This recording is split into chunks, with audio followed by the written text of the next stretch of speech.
How do you know her? My cousin. Your cousin? Sure. I have to see her. Where's her body? Punching me. Punching you where? To my face. Where on your face? Point to it for her.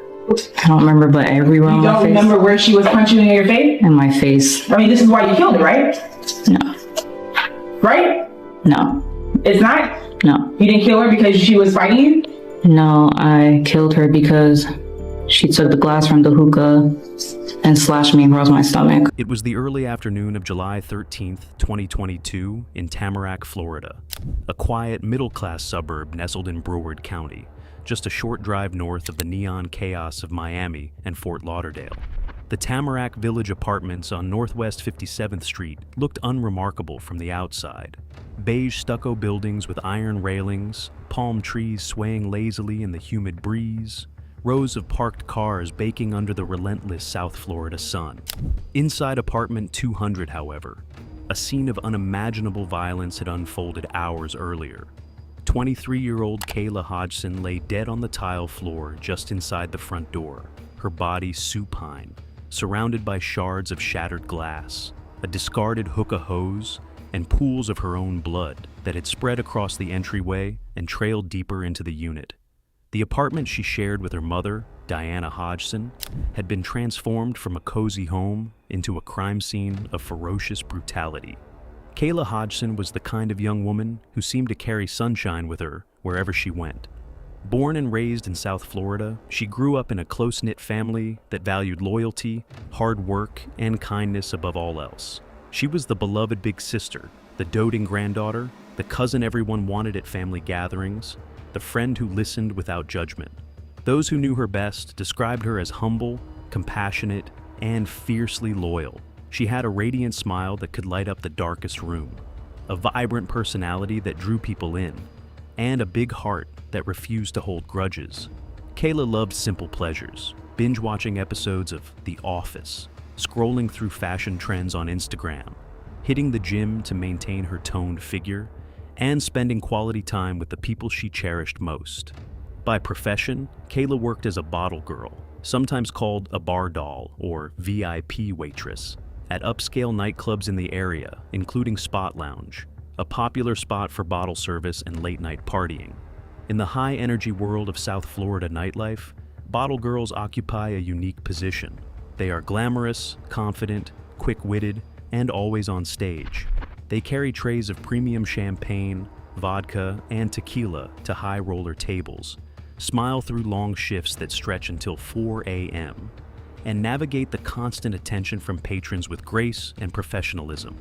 Kayla excelled at it. She was strikingly beautiful, fit, stylish, with an effortless charisma that made her a favorite among clubgoers. The job paid well, allowed her independence, and suited her outgoing nature. But it also came with complications. The same spotlight that brought tips and compliments also attracted jealousy, possessiveness, and unwanted advances. Kayla dated casually and openly. She wasn't looking for anything serious. She enjoyed meeting new people and keeping things light. Her close friends and family knew the names that came up most often. There was Revelto Robinson. Everyone called him Velt, a man she had been casually involved with for about a year. Velt had a long-distance girlfriend named Nadia who lived in New York, a fact Kayla was fully aware of, though Nadia apparently had no idea Kayla existed. Kayla also went on a few dates with a man named Shakur, or Shakir, stayed in occasional contact with a New York realtor she knew as Terrence or Terry, and had an ex-boyfriend who had long since faded from the picture. Friends insisted Kayla wasn't the type to create drama. She avoided conflict, didn't gossip, didn't hold grudges, and was genuinely loved by almost everyone who crossed her path. Yet for months, an invisible storm had been gathering around her. Kayla had begun receiving harassing prank calls and threatening messages. The calls came from blocked numbers, often silent for long stretches until she yelled, "Hello!" at which point the caller would hurl insults like, "You're a bitch," or use New York slang such as "dead ass." The frequency and intensity of the harassment had increased dramatically in the weeks leading up to July 2022. Kayla initially believed the culprit was Nadia, Velt's girlfriend in New York, because the accent and phrasing seemed to match. She confided in her mother, Diana, and her best friend, Janisa, another bar doll who worked the same club scene, about the calls, but she downplayed them at first, hoping they would stop. The true source of the venom, however, traced back to New York and a man named Terrence, known to friends as Terry, a realtor who had met Kayla the previous August. Their connection started casually. Dates when she visited the city, flights he paid for, food deliveries he sent to her Tamarac apartment when she was back home. Terry repeatedly assured Kayla that he wasn't in a committed relationship, that his situation with his sometimes girlfriend was complicated and non-exclusive. Kayla took him at his word and treated their interactions as fun, sporadic, and ultimately insignificant compared to the other men he was known to see. That sometimes girlfriend saw things very differently. Her name was Sakina Thompson, a 28-year-old, 31 by the time of trial, Jamaican-born nail technician living in New York. Years earlier, Sakina had launched a small YouTube channel where she posted makeup tutorials, beauty tips, and casual vlogs. In one early video, she introduced herself cheerfully. "Hey guys, my name is Sakina. I'm from New York. I'm 20 years old. I'm a full-time nail technician." Her social media presence was filled with evidence of her relationship with Terry. Romantic dinner montages, luxury gift opening videos, personalized boxer briefs with her photo printed across the waistband, enormous bouquets of flowers presumably from him, and public declarations of love. Terry's own messages appeared in her posts, heartfelt notes like, "This is the happiest I have ever been. I love you forever. I will never stop loving you." He even offered to let her go through his phone to prove his loyalty. Sakina was obsessive about monitoring Terry. She had full access to his phone, read his messages, tracked his movements, possibly with a device in his car, and knew exactly when he was spending time with other women. When she discovered Kayla, beautiful, confident, glamorous, and receiving attention from Terry, jealousy erupted into something dangerous. Sakina located Kayla on Instagram, followed her closely, and began bombarding her with threats. "Leave my man alone," calling her a bitch, warning that "I'm not coming easy on either of y'all," while claiming to be pregnant. Kayla eventually blocked her online, a decision that only intensified Sakina's rage. The harassment escalated from digital to in-person. During one of Kayla's previous trips to New York, Sakina showed up uninvited at a lounge where Terry and his friends were hanging out. Dressed in sweats with her hair tied back, she looked ready for a physical confrontation. Kayla spotted the danger, avoided the encounter, and left the venue. That night should have been a warning. Instead, it marked the beginning of a campaign that would end in murder. By early July 2022, Sakina was approximately 2 months pregnant, reportedly with Terry's child. Whether the pregnancy fueled her desperation or simply coincided with it, her obsession reached a breaking point. Kayla had recently returned from another New York visit where she spent time with Terry without apparent incident. Days later, on July 12, 2022, Sakina purchased a round-trip ticket from New York to Fort Lauderdale. She flew into Florida with a clear plan. She booked rideshares under a fake account to conceal her movements. She arrived at the Tamarac Village Apartments disguised in a long coat, a Yankees cap, black sweatpants, a mask, and expensive shoes. Surveillance cameras captured her in the hallway around 2 to 2:30 a.m. on July 13th. A 16-year-old neighbor in a nearby apartment heard a knock at her door. Peering through the peephole, she saw a masked woman claiming someone had stolen her backpack left in the stairwell. The woman said she was knocking on every door on the floor to find the thief. No such widespread knocking occurred. It was almost certainly a pretext to scout the hallway or test doors. Later, aggressive banging echoed through the corridor, but the teen stayed inside and called her mother. Around 5 a.m., Sakina gained entry to apartment 200. Whether the door was unlocked or she forced it remains unclear. What happened next was savage and unrelenting. Kayla was attacked almost immediately inside the threshold. A violent struggle erupted. Blood spattered the walls, the floor, the kitchen island. The hookah, a popular flavored tobacco smoking device Kayla owned, was smashed. Its glass base shattered across the entryway, sending shards flying. The hose ended up beneath Kayla's body. Kayla fought desperately for her life. Her right hand lost both a fake acrylic nail and the natural nail beneath it, torn away in the fray. DNA was recovered from under her fingernails, a potential breakthrough. Kayla suffered dozens of stab wounds, concentrated on her neck and torso. The attack was frenzied yet focused, far beyond self-defense.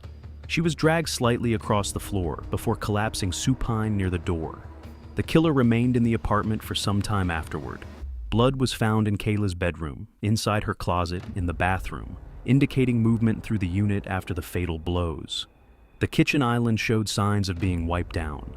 Most of the shattered glass from the hookah base had been removed, likely collected and discarded to eliminate evidence.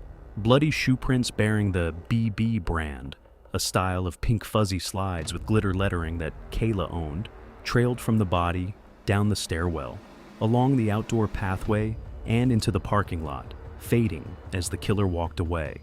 At approximately 3 p.m. that afternoon, Velt returned to the apartment.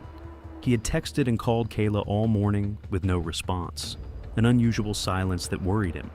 Her car was parked in an odd spot outside the main lot, not in her usual space near the entrance. Suspicious, he banged on the door, tried the handle. It was unlocked. He stepped inside and found her body. His scream shattered the quiet. He ran downstairs to flag down paramedics in the parking lot, then raced back up. His frantic 911 call captured pure horror. "It looks like someone slashed her neck. Oh God, no, no, no." Sheriff's deputies arrived within minutes. The scene spoke volumes. Blood trails, missing glass, wiped surfaces, shoe prints that continued outside. Velt waited cooperatively, blood visible on his hands, which he did not wipe until instructed by detectives.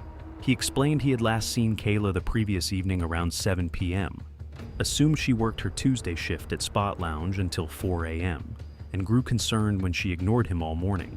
Diana Hodgson, working a flight attendant shift, caught the first available flight home. Devastated, she spoke with detectives and provided critical details, the ongoing prank calls that had frightened Kayla in recent weeks, the missing BB slides from her closet, and her daughter's casual but non-exclusive connection to Terrence in New York. Janisa, Kayla's best friend, shared chilling text messages Kayla had sent about the harassment. Screenshots of insults, silent calls that only spoke after being screamed at, warnings from a woman claiming pregnancy and vowing revenge. Janisa recalled the New York incident where Sakina appeared ready to fight, and how Kayla had brushed it off as crazy girl drama. The teenage neighbor's recorded statement proved pivotal. She described the masked woman at her door, black clothing, Yankees cap, expensive shoes, and later identified Sakina Thompson from a photo lineup with 95% certainty. Surveillance footage sealed the timeline, Sakina arriving disguised, lingering in the hallway, leaving in changed clothing, carrying a cardboard box and paper bag, presumably containing bloody items and missing glass. Building garbage searches recovered discarded evidence matching the bloody footprint path. On August 3, 2022, Sakina was arrested in New York by the U.S. Marshals Task Force. In her small black Prada purse, a printed boarding pass for her July 12th to 14th flight. She was extradited to Florida and charged with first-degree premeditated murder. While in custody awaiting trial, she gave birth in 2023. The trial unfolded in Broward County in fall 2025. Prosecutors argued premeditation. Sakina flew from New York armed with intent, tracked Kayla's address through Terry's phone, disguised herself, arrived in the dead of night, and stabbed Kayla dozens of times in a jealous rage. The cleanup, wiping surfaces, changing into Kayla's clothes, including the BB slides, discarding evidence, demonstrated consciousness of guilt. The defense claimed self-defense and blackout. Sakina insisted she traveled only to confront Kayla, woman to woman, after being blocked online. She alleged Kayla attacked first with the hookah, slashing her stomach, endangering her unborn child, causing a blackout during which she must have grabbed a knife. Sakina testified over 2 emotional days, admitting jealousy and insecurity, but denying premeditated intent.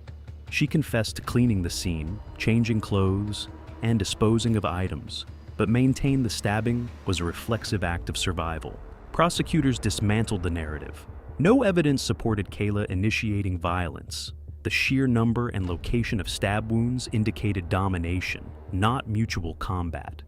The premeditated travel, disguise, fake Uber account, and post-attack cleanup contradicted any claim of spontaneous self-defense. On October 14th or 15th, 2025, after just 1 hour of deliberation, the jury returned a verdict, guilty of first-degree murder. Sentencing occurred on December 1st, 2025. The courtroom overflowed with Kayla's loved ones, Mother Diana, her brother, aunt, godmother, Janisa, and dozens of friends. Victim impact statements poured out grief and love, stories of Kayla's infectious laugh, her kindness, her love of fashion and comedy shows, the way she made everyone feel seen. They thanked law enforcement and prosecutors for their tireless work. Diana and Kayla's brother spoke of a permanent void, yet affirmed their family's unbreakable strength. "We are forever changed," one relative said, "but by God, it didn't break us. We are stronger, and Kayla will be remembered always." Judge Siegel described the crime as heinous and premeditated. He imposed the only sentence fitting, life imprisonment without the possibility of parole.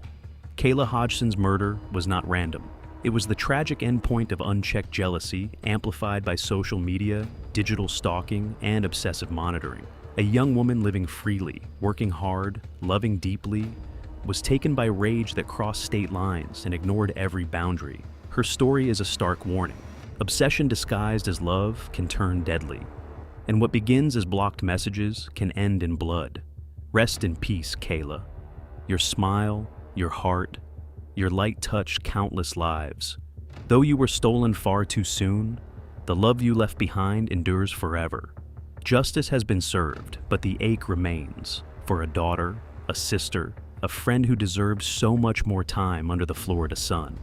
Kayla Hodgson was more than a name in a police report or a headline in a true crime story. She was a 23-year-old daughter who called her mom after every shift just to say goodnight, a big sister who braided hair and gave piggyback rides, a friend who showed up with takeout when someone was having a bad day, and a young woman who chased her own happiness with unapologetic joy. In a world that can feel cold and judgmental, Kayla chose kindness, laughter, and authenticity, qualities that made everyone around her feel seen and valued. Her life was stolen in a single, senseless act of rage born from jealousy that had no place in reality. What began as blocked messages and silent calls ended in unimaginable violence, crossing state lines and shattering a family forever. Yet, even in the aftermath, the people who loved her refused to let darkness define her legacy. They speak of her radiant smile, her infectious energy, her loyalty that never wavered. They fill courtrooms to honor her memory.